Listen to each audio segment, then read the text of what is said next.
Chapter 35, August Through the Peephole. His eyes are about an inch below where they should be on his face, almost a halfway down his cheeks. They slant downward at an extreme angle, almost like diagonal slits that someone cut into his face, and then left one noticeably lower than the right one.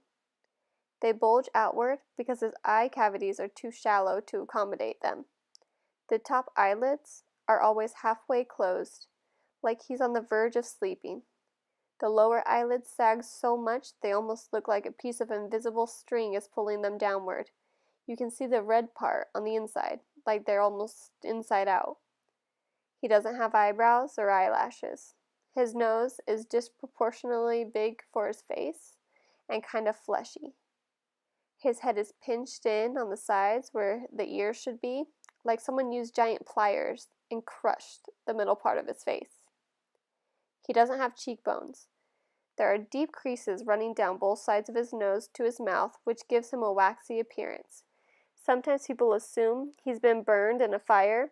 His features look like they've been melted, like the drippings on the side of a candle.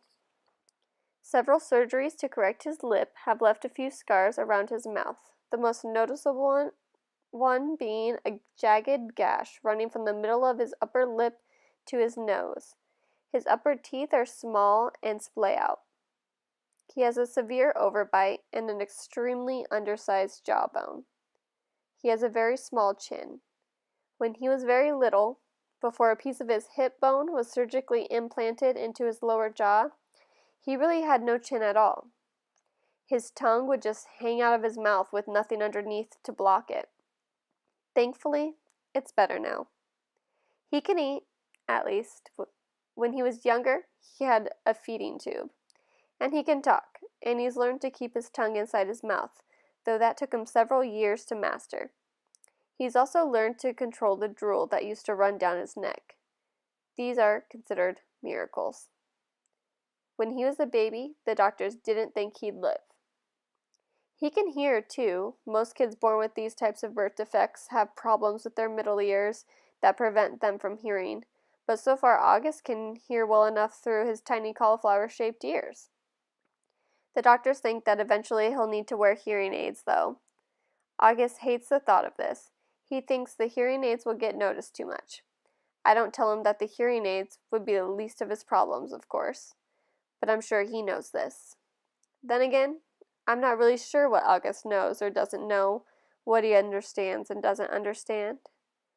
Does August see how other people see him, or has he gotten so good at pretending not to see that it doesn't bother him? Or does it bother him? When he looks in the mirror, does he see the Augie Mom and Dad see, or does he see the Augie everyone else sees?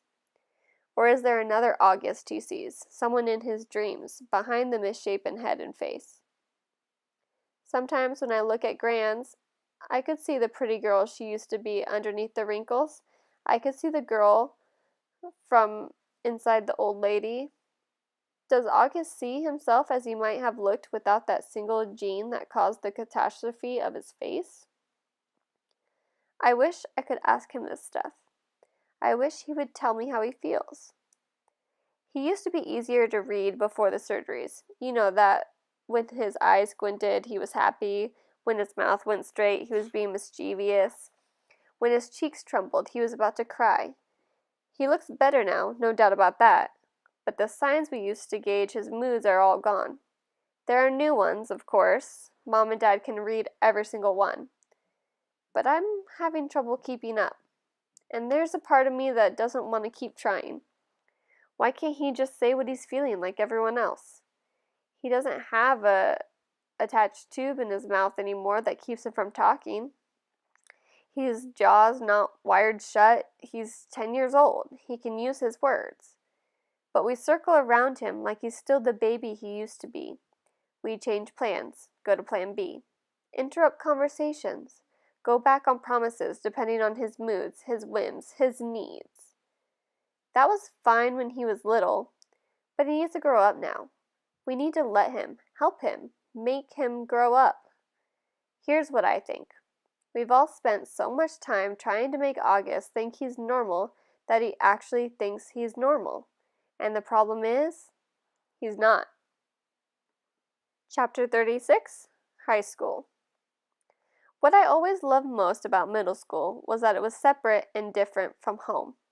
I could go there and be Olivia Pullman, not Via, which is my name at home. Via was what they called me in elementary school, too. Back then, everyone knew all about us, of course. Mom used to pick me up after school, and August was always in the stroller. There weren't a lot of people who were equipped to babysit for Augie, so Mom and Dad brought him to all my class plays and concerts and recitals, all the school functions, the bake sales and the book fairs. My friends knew him. My friends' parents knew him. My teachers knew him. The janitor knew him. "Hey, how you doing, Augie?" he'd always say, and give August a high five. August was something of a fixture at PS 22. But in middle school, a lot of people didn't know about August. My old friends did, of course, but my new friends didn't. Or if they knew, it wasn't necessarily the first thing they knew about me. Maybe it was the second or third thing they hear about me. "Olivia? Yeah, she's nice.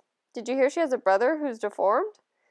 I always hated that word, but I knew it was how people described Augie, and I knew those kinds of conversations probably happened all the time out of earshot, every time I left the room at a party, or bumped into groups of friends at the pizza place. And that's okay. I'm always going to be the sister of a kid with a birth defect. That's not the issue. I just don't always want to be defined that way. The best thing about high school is that hardly anybody knows me at all, except Miranda and Ella, of course, and they know not to go around talking about it. Miranda, Ella, and I have known each other since the first grade. What's so nice is that we never have to explain things to one another. When I decided I wanted them to call me Olivia instead of Via, they got it without my having to explain. They've known August since he was a little baby. When we were little, our favorite thing to do was play dress up with Augie. Load him up with feather boas and big hats and Hannah Montana wigs. He used to love it, of course, and we thought he was adorably cute in his own way. Ella said he reminded her of E.T. She didn't say this to be mean, of course, though maybe it was a little bit mean. The truth is, there's a scene in the movie when Drew Barrymore dresses E.T. in a blonde wig, and that was a ringer for Augie in our Miley Cyrus heyday. Throughout middle school, Miranda, Ella, and I were pretty much our own little group, somewhere between super popular and well-liked. Not brainy, not jocks, not rich, not druggies, not mean, not goody-good, not huge, not flat. I don't know if the three of us found each other because we were so alike in so many ways, or that because we found each other, we'd become so alike in so many ways. We were so happy when we all got into Faulkner High School. It was such a long shot that all three of us would be accepted, especially when almost no one else from our middle school was. I remember how we screamed into our phones the day we got our acceptance letters. This is why I haven't understood what's been going on with us lately, now that we're actually in high school. It's nothing like how I thought it would be. Chapter 37, Major Tom. Out of the three of us, Miranda had almost always been the sweetest to Augie, hugging him and playing with him long after Ella and I had moved on to playing something else. Even as we got older, Miranda always made sure to try and include August in our conversations, ask him how he was doing, talk to him about Avatar, Star Wars, or Bone, or something she knew he liked. It was Miranda who had given Augie the astronaut helmet he wore practically every day of the year when he was 5 or 6. She would call him Major Tom, and they would sing Space Oddity by David Bowie together. It was their little thing. They knew all the words and would blast it on the iPod and sing the song out loud. Since Miranda's always been really good about calling us as soon as she got home from summer camp, I was a little surprised when I didn't hear from her. I even texted her and she didn't reply. I figured maybe she had ended up staying at the camp longer, now that she was a counselor. Maybe she met a cute guy. Then I realized from her Facebook wall that she'd actually been back home for a full 2 weeks. So I sent her an IM and we chatted online a bit, but she didn't give me a reason for not calling, which I thought was bizarre. Miranda had always been a little flaky, so I figured that's all it was. We made plans to meet downtown, but then I had to cancel because we were driving out to visit Tata and Papa for the weekend. So I ended up not seeing either Miranda or Ella until the first day of school, and I have to admit, I was shocked. Miranda looked so different. Her hair was cut in this super cute bob that she dyed bright pink, of all things, and she was wearing striped tube top that A seemed way inappropriate for school, and B was totally not her usual style. Miranda had always been such a prude about clothes, and here she was all pink haired and tube topped. But it wasn't just the way she looked that was different. She was acting differently too. I can't say she wasn't nice, because she was, but she seemed kind of distant, like I was a casual friend. It was the weirdest thing in the world. At lunch, the three of us sat together like we always used to, but the dynamics had shifted. It was obvious to me that Ella and Miranda had gotten together a few times during the summer without me, though they never actually said that. I pretended not to be at all upset while we talked, though I could feel my face getting hot, my smile being fake. Although Ella wasn't as over the top as Miranda, I noticed a change in her usual style too. It's like they had talked to each other beforehand about redoing their image at the new school, but hadn't bothered to clue me in. I admit, I'd always thought I was above this kind of typical teenage pettiness, but I felt a lump in my throat throughout lunch.